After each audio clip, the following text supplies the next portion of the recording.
Isang mapagpalang araw sa ating lahat.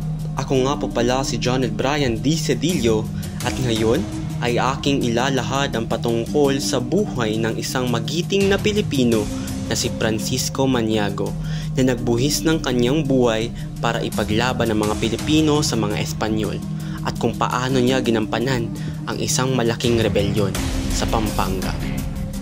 Ang Maniago Revolt ay nalunsad sa Pampanga noong 1660. Sa panahong ito ay labis na pinagnanasaan ng mga Espanyol na masakop ang Pampanga sa kadahilan ng mayaman ng bayan, lalo't higit pa ang kanilang relihiyon.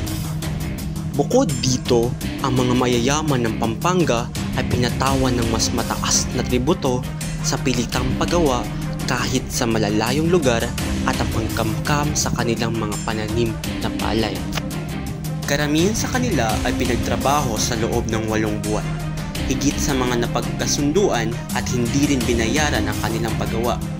Maging ang mga bigas na kinuha sa kanila ay hindi rin binayaran ng mga Espanyol. Hindi naglaon ay inilunsad nila ang kanilang revolusyon laban sa pagmamalabis sa kanila ng mga Espanyol.